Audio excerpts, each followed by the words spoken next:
Hey guys, it's Vampire Mike from Sega CD Universe, all bundled up in the car going to work. It's a heat wave today. It's like 25 or 30, which is good considering how it's been lately. So, last night we watched The Disaster Artist, which just won, and this is kind of funny to say, James Franco just won a Golden Globe for his performance in The Disaster Artist. So if you don't know what The Disaster Artist is, without getting too much into it, it was a book based off the filming of one of the worst movies of all time, The Room, which is a very, very funny, weird movie made by a gentleman, Tommy Wiseau, who is from another country, Poland specifically, and he made this movie, and you know, he's a little different. You don't know if he's a little different because of a car accident. You don't know if he's just a little different because he's eccentric. And that being said, the movie's very, like, the best way for me to put it, I always say it this way if you've watched my other videos, it's sort of like a movie of what someone thinks America and people are like together through the eyes of an alien or someone maybe, you know, not from here that doesn't know how to kind of fully translate it. That's sort of what it reminds me of. But it's very funny. Nonetheless, on the filming of the movie, he became friends, well, previous to the filming, he became friends with a guy named Greg Sestero, and Greg eventually wrote a book about the making of the movie, and it did really well, and I listened to the audio book, I don't know, it's got to be like 2 years ago now. It was really good, and it was called The Disaster Artist. The Disaster Artist then spun off into a film with James Franco, his brother, whose name is escaping me, Seth Rogen's in it, Sharon Stone has a small part, that kid from that movie, Bad Grandpa's in it, the one with the abs, who's with Robert De Niro, I can't think of his name. I think he was in like one of those boy bands, but now he's an actor. I don't know who I can't think of his name. He's a good-looking kid, I can't think of his name.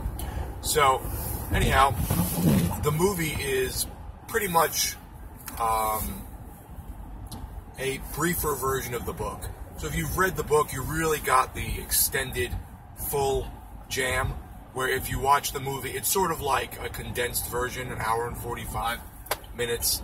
I think for someone to really like The Disaster Artist, you have to have seen The Room, and you have to have liked it or laughed at it or found it funny or whatever, where if you just go into it watching this, you're just going to think it's a weird movie.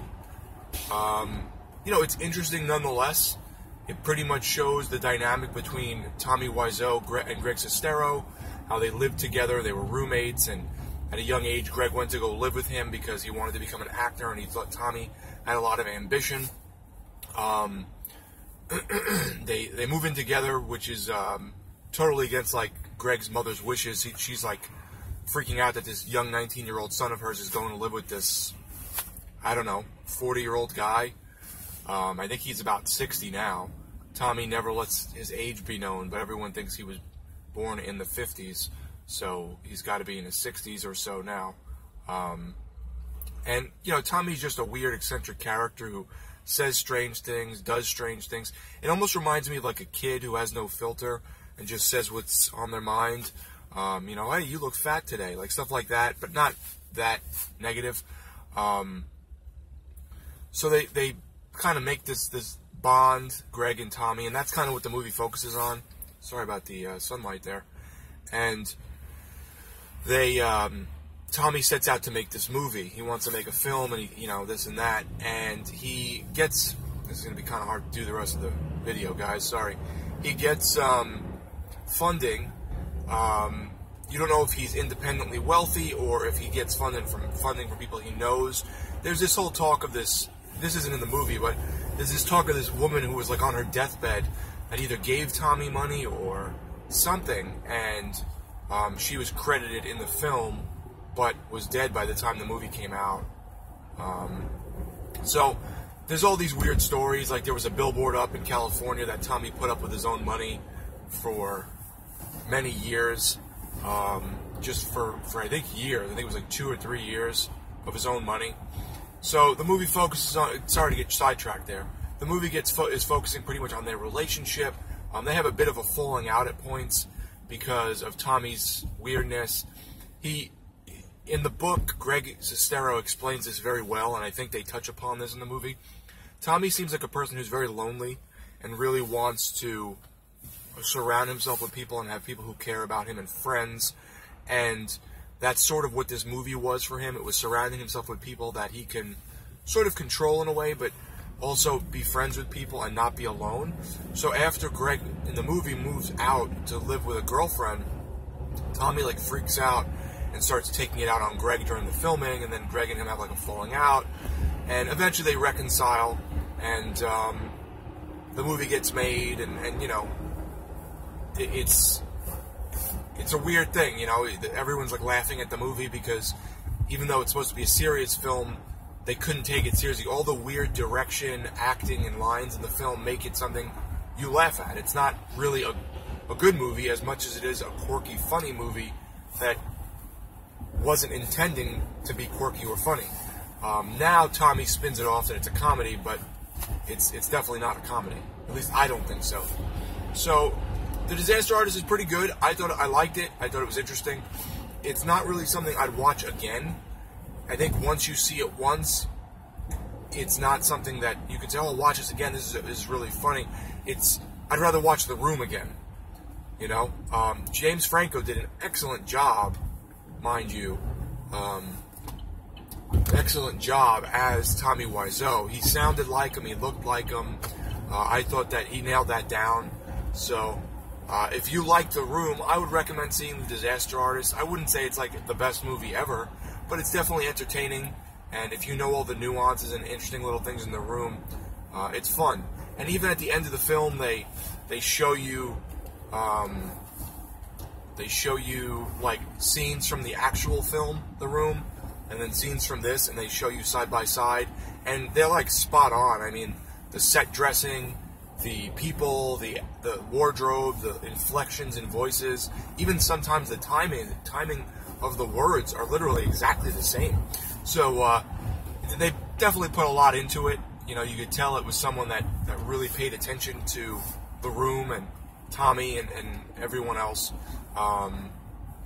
I just find it so funny that this weird indie film that's become a cult classic has now spawned a book, actually numerous books if you count Sandy's book, and then the book spawned a movie by James Franco that has now won a Golden Globe. What does this mean for Tommy and Greg? You know, are they gonna, I don't know, what else they're working on a movie now they just finished, I think, called Best Friends, which looks interesting. I want to see that, definitely.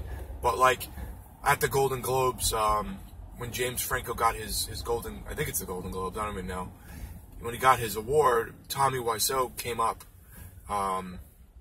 and when he went to grab the mic, James Franco went, whoa, whoa, whoa, whoa, whoa, like that. I think he should have let him speak.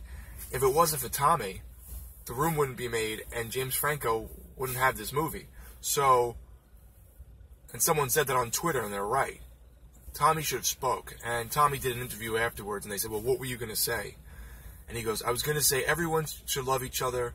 The world would be a better place if everyone loved each other, or something like that. And I love America and being American, and thank you for whatever, liking my film, or whatever. So, he was saying something very innocent, you know, he wasn't going off on the mic like ODB does, or whatever, or did. So, I would recommend it if you like The Room a lot. I don't think it's worth really multiple viewings, and I think if you go into it not knowing what The Room is, you'll just get like a quirky kind of funny buddy movie, and you'll be like, oh, these guys are weird, that was interesting, you know. So, yeah, I've now talked about The Room, I've talked about The Disaster Artist, and I've talked about Rick Harper's film, Roomful of Spoons, which I think is under court injunction still and isn't released, but he had sent me a screener. So go back and check out my little synopsis impressions video on that as well, if you want to talk more. Thanks, guys, for watching. It's Vampire Mike from Sega CD Universe. Be good.